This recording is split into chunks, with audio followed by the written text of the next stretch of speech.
Assalamualaikum warahmatullahi wabarakatuh. Ada lagi mungkin?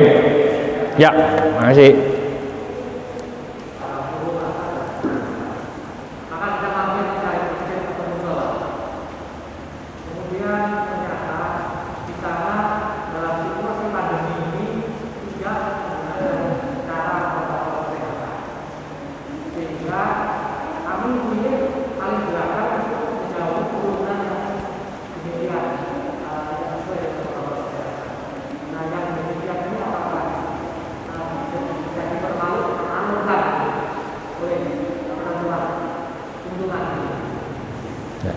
Jadi intinya karena ada pandemi ini Pak ya, COVID-19, sehingga milih di belakang untuk keamanan ya. Coba ini kita bacakan juga. Bismillahirrahmanirrahim.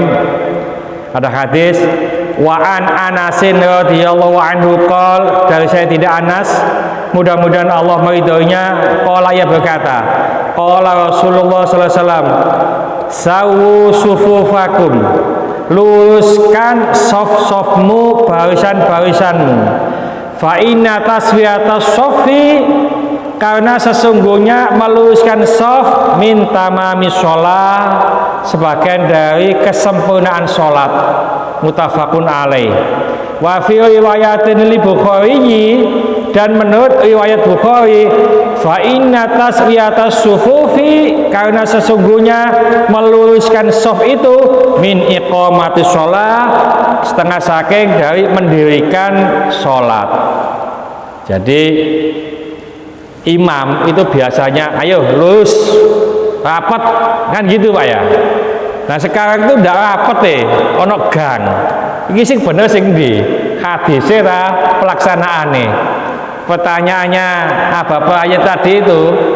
Jadi sholat karena takut ya pandemi ini ketularan dan seterusnya, karena sholatnya di luar daerah ya, wis saya di belakang saja sehingga tidak bisa mendapatkan soft pertama. Bagaimana? Begini, yang kita sampaikan itu adalah keadaan normal ya, keadaan normal. Contohnya Pak ya, kalau normal orang itu sholat pakai masker, hidungnya tertutup, itu makruh ya. Jadi normal kok sholatnya bawa masker, ketutup hidungnya ya, itu makruh.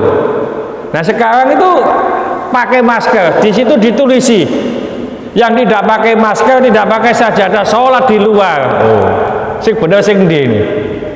Ini karena keadaan tidak normal, dan itu juga ada dasarnya, la dharara wala dirara ya. Jangan sampai kamu ini memudaratkan dirimu sendiri, juga memudaratkan orang lain. Nah, itu maksudnya. Jadi masih diperkenankan ya, karena kekhawatiran kalau saya nanti di depan, karena saya nggak kenal, ini bukan komunitas saya, karena saya sholat di luar kota ya, kalau nggak saya nanti ketularan, saya di belakang-belakang saja. Ini beda, karena tidak sesuai dengan yang kenormalan ya. Semacam ini ada jaraknya ini Pak, ini malah nanti ada hadisnya, tidak boleh ada jarak ini, malah sholatnya di jarak ini ya. Jadi pertanyaan tadi itu sifatnya tidak normal, maka masih diperbolehkan. Contohnya semacam itu Pak, orang rukuk ya, itidal rukuk itu kan normal harus lurus gini Pak, dianjurkan lurus gini. Nah kalau orangnya ini sudah nggak kuat, hanya begini, ya tidak apa-apa ya, semacam itu. Nah, ada pertanyaan lain ya, monggo Pak Mas Roni.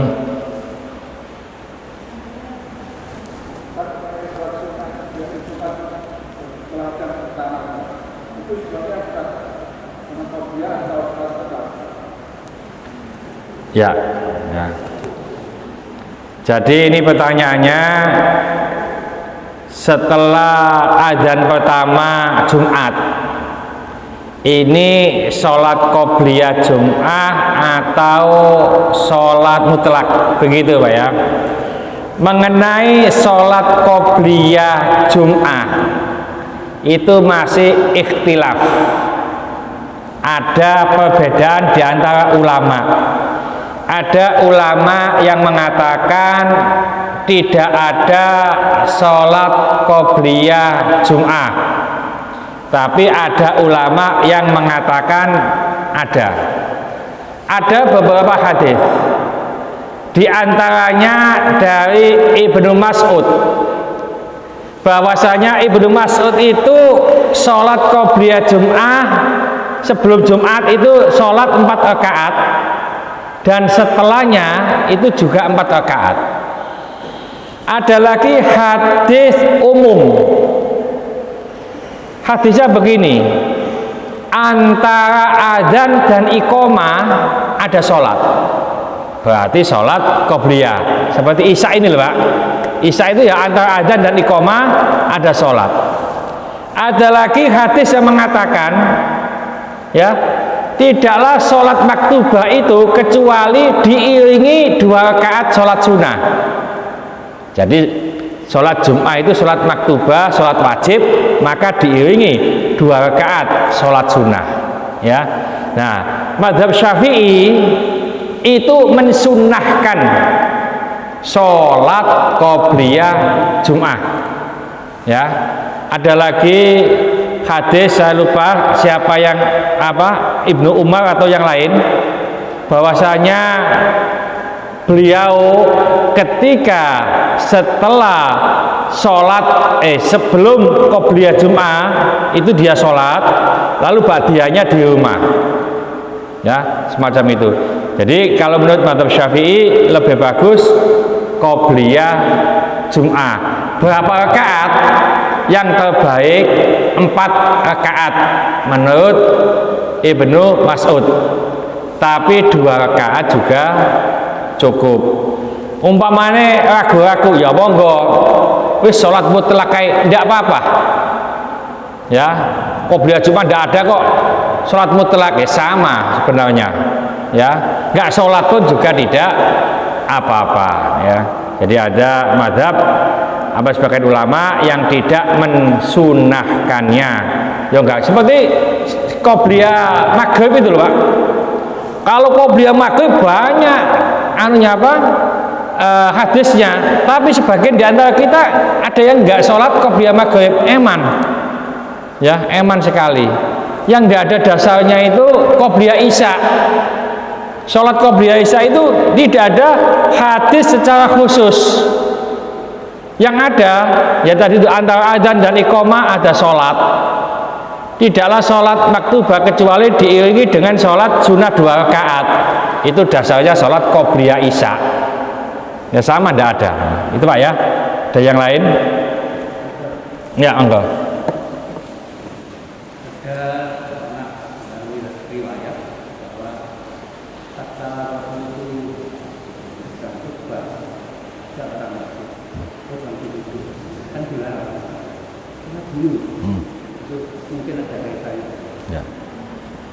Jadi begini, ada riwayat pertanyaannya Pak Babang tadi itu pas saat Rasulullah Shallallahu Alaihi Wasallam khutbah Jum'ah ya, ini ada sahabat yang masuk duduk, lalu Rasulullah menegur, udah sholat belum? Sholat dulu 2 rakaat ya.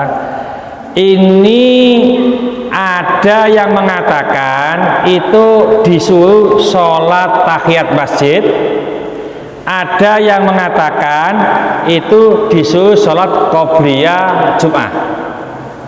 Begini, dasar umumnya bahwasanya kalau orang yang masuk masjid jangan duduk dulu sebelum sholat 2 rakaat.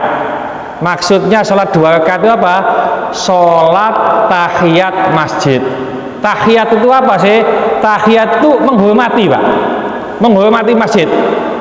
Kalau di Mekah tidak ada tahiyat masjid, tidak ada menghormati apa Masjidil Haram itu dengan sholat, tapi dengan tawaf. Itu cara menghormati di Masjidil Haram, kecuali Masjid Nabawi itu cara penghormatannya pakai sholat. Nah, kalau umpamanya kita niatkan sholat qobliyah Jum'ah, apa boleh? Boleh, karena itu menggugurkan sholat tahiyat masjid. Contoh begini, kita sholat asar, kita lihat jam itu kurang 2 menit qomat, kita datang kurang 2 menit qomat. Sebaiknya sholat qobliyah asar atau sholat tahiyat masjid. Ini sama dengan itu ya. Hadisnya, kalau kamu masuk masjid jangan dulu sebelum sholat 2 rakaat, itu tahiyat masjid. Jadi intinya, kalau orang itu sudah sholat 2 rakaat, sholat apa saja itu gugur kewajiban sholat tahiyat masjid. Jadi kita masuk lebih bagus sholat qobliyah asar. Tahiyat masjid udah gugur, kita mendapatkan keutamaan sholat tahiyat masjid. Jadi karena sudah sholat 2 rakaat, berarti sudah menghormati masjid, meskipun niatnya itu adalah qobliyah. Jadi kalau bisa menurut madzhab Syafi'i tadi, masuk itu sholat qobliyah Jum'ah. Bismillahirrahmanirrahim. Wal 'ashri innal insana lafi khusrin illa alladziina aamanu wa 'amilus sholihati wa tawashaw bil haqqi wa tawashaw bis sabr. Subhanakallahumma bihamdika asyhadu an la ilaha illa anta astaghfiruka wa atubu ilaik. Assalamualaikum warahmatullahi wabarakatuh.